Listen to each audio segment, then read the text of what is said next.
अस्सलाम वालेकुम। मेरे साथ दुआ ज़हरा है। दुआ ज़हरा का इंटरव्यू मैंने देखा, उसमें दुआ ज़हरा को सही तैयार श्यार करा के बिठाया गया था ताकि वो एक मैच्योर लुक उसके अंदर आए, उस मतलब वो मैच्योर लगे, और उसके बालों को और आई मेकअप इतना शार्प किया हुआ था कि वो ना एक उसकी लुक जो है वो बड़ों वाली अंदर आए। आपने सूट बहुत प्यारा पहना हुआ, फिर मुझ पे इल्जाम लग जाएगा कि ये सूट मैंने आपको दिया है। अच्छा ड्रेस बनाया हुआ था, सब कुछ किया हुआ था, महंगा ड्रेस, सब कुछ उसको एक पूरा तैयार किया गया था। ये सूट मुझे ज़हीर ने दिलाया है और ये मेकअप मैंने खुद किया है। उनके बाजू में बैठे हुए थे जी उनके हस्बैंड ज़हीर अहमद साहब। इसके बारे में मैं क्या कहूँ। तो मेरा कहना ये है कि जब इतनी वीडियो के लिए जुनैरा ने इतनी मेहनत कर ली, दुआ को मेकअप करवा दिया, सब कुछ करवा दिया, अच्छा ड्रेस बना लिया, तो थोड़ा सा ख्याल ज़हीर के बारे में भी कर लेती है। ज़हीर साहब को तो ऐसे ही बिठाया हुआ था, वो तो ऐसे लग रहे थे जैसे कि जुनैरा और दुआ के कोई मुलाजिम बैठे हुए हैं साथ।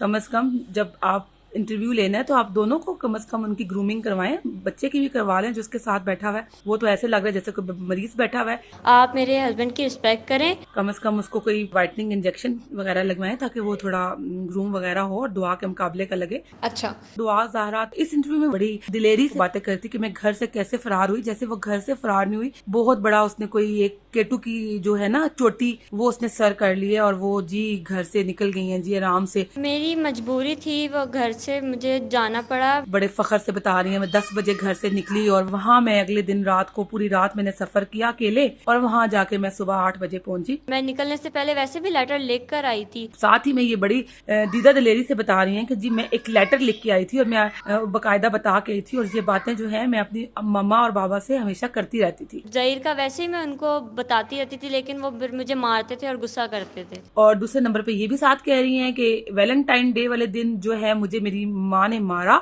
और मुझे साथ ये भी कहा कि तुमने ना अगर मतलब उसको धमकी भी दी साथ ना, अगर ऐसा किया तो मैं ऐसा कर दूंगी। जी, वैलेंटाइन डे वाले दिन भी मेरा जो मोबाइल है वो बंद कर दिया गया था।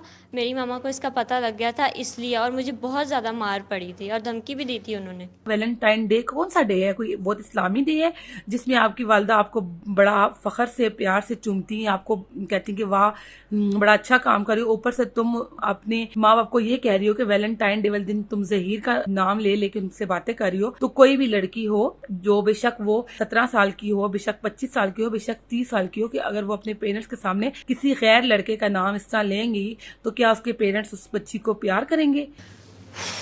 थप्पड़ ही लगाएंगे ना। मैं तो कहती हूँ 10 थप्पड़ लगाने चाहिए ऐसे बच्चे को जो अपनी माँ बाप के सामने। और ये तो दुआ ज़हरा तो उस टाइम पे मतलब लास्ट ईयर की भी अगर आप बात करें ना तो ये उस वक्त 16, अगर ये अपने आप को 17 की कह रही है, 16 या 15 की होंगी। ऐसा कुछ भी नहीं है, मैं 17 साल की हूँ। आज तक 15 या 16 ईयर्स का कोई बच्चा अपनी माँ के सामने इस तरह बोले तो माँ क्या उसको प्यार करेगी? ये शुरू से ही, सॉरी टू से, ये लड़की शुरू से ही बिगड़ी हुई है, पर इसके माँ बाप से कहीं ना कहीं कोताही हुई है जिसकी वजह से ये लड़की इतनी बिगड़ गई है और उनके हाथ से निकल गई है। मेरे जो मामा बाबा हैं उन्होंने मुझे मजबूर किया। अब इसको वापस लाने का कोई फायदा नहीं है।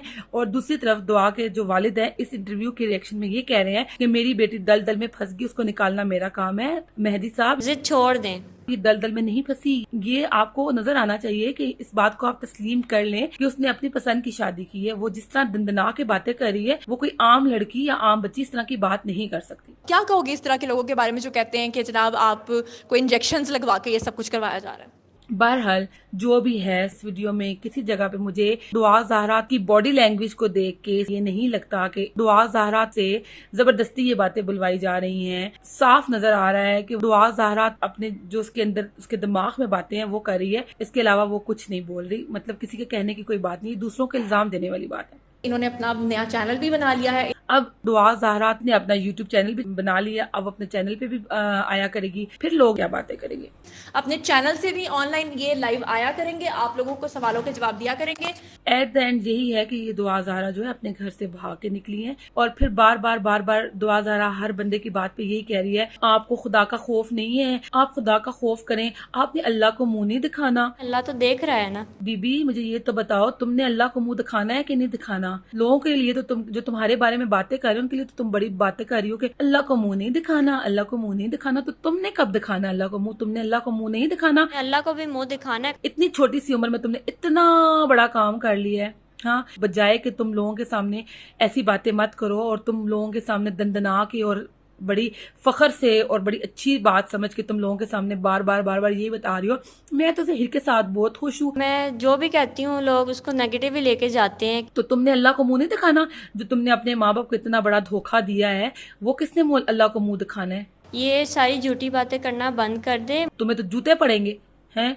तुमने अपने माँ बाप के साथ क्या किया है? ये तुम्हारे 4 दिन के जो चक्कर है ना, ये बहुत जल्दी उतरने वाले हैं बीबी। 4 दिन के बाद ना, जब तुम्हारा ज़हीर से मोहब्बत का टांका जो है ना थोड़ा लूज होएगा ना, फिर तुम कहोगी मैं अपनी अम्मी अब्बू के पास जाऊँ। फिर तुम ये उल्टी जो है ना तरफ चलोगी कि मुझे तो किसी ने पकड़ा हुआ था, मुझे तो गवाह किया गया था। कम से कम सच तो बोलो। ये तुम फिर बयानात अपने चेंज करती जाओगी, क्योंकि ये मोहब्बत की जो पींगी है ना कुछ अरसे के लिए होती है, उसके बाद पता चलता है बंदे को कितना पानी में है। मुझे आपकी हमदर्दियों की कोई ज़रूरत नहीं है और मुझे पता है आपको कितनी मुझसे हमदर्दी है। मुझे सारा पता है, मैं सारा जानती हूँ। और वो जो ज़हीर है ना, को भी कोई ग्रूम वगैरह कराए, उसकी भी बातें शातें करवाया करें। सिर्फ जुनैरा जो है वो उसको ही बातों में लेके आ रही, बातें उसकी भी दिखाएं लोगों को, वो भी बातें करे। ज़हीर, ये संडे वाले दिन यूनिवर्सिटी कैसे खुली हुई है, ज़रा प्लीज़ इसका जवाब दो।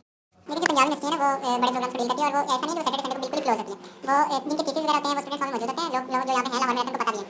और इसके अलावा जो है दुआ ये कहती हैं कि जी मुझे बख्श दे, मुझे छोड़ दें, ज़हीर को भी इतनी इज्जत दें, इतनी रिस्पेक्ट दें। जितनी रिस्पेक्ट वो मेरी करते हैं उतनी ज़हीर की भी करें और हमें एक्सेप्ट कर लें।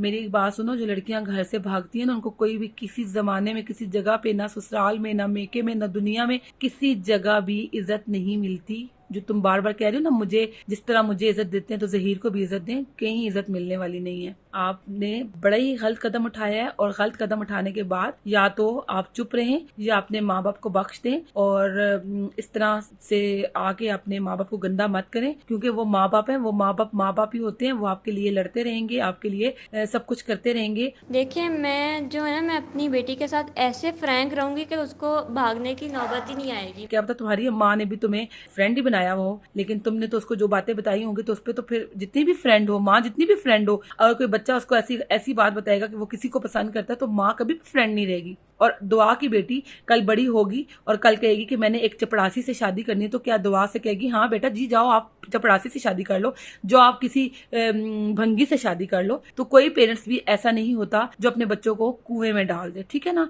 कोई पेरेंट्स भी ऐसा नहीं होगा। आपके मदर ने भी यही कुछ किया होगा, आपकी फ्रेंड होंगी, सब कुछ होगा, लेकिन जब आपने ये बात की होगी कि मैंने फलां लड़के से शादी करनी है और उसको देख के आपकी माँ ने आपको उस पर सख्ती की होगी, जो सख्ती हर माँ बाप अपनी औलाद पे करता है और करता रहेगा और करनी भी चाहिए। हर पेरेंट्स को अपने बच्चों के मोबाइल्स को चेक रखना चाहिए, अपने बच्चों की हर चीज को, जो आईडीज है उनको चेक रखना चाहिए कि वो क्या कर रहे हैं क्या नहीं कर रहे। मेरा ख्याल है आज के लिए इतना करते हैं काफ़ी। तो बस मेरा यही था आज का रिव्यू। दुआ ज़हरा जो है वो गलत है, हम उनको कभी भी सही नहीं कहेंगे। अगर वो ऐसा कर रही है तो बहुत गलत कर रही है, अपने पेरेंट्स के लिए, अपने लिए, अपनी आने वाली जिंदगी के लिए। अगर आपको मेरा रिव्यू पसंद आया हो तो मेरे चैनल को सब्सक्राइब कर दे, वीडियो को लाइक कर दे इंशाल्लाह ताला। तो नेक्स्ट रिव्यू तक के लिए मैं आपसे इजाजत चाहती हूँ। अल्लाह हाफिज। अपना बहुत बहुत ख्याल रखिएगा। अल्लाह ने के बाद।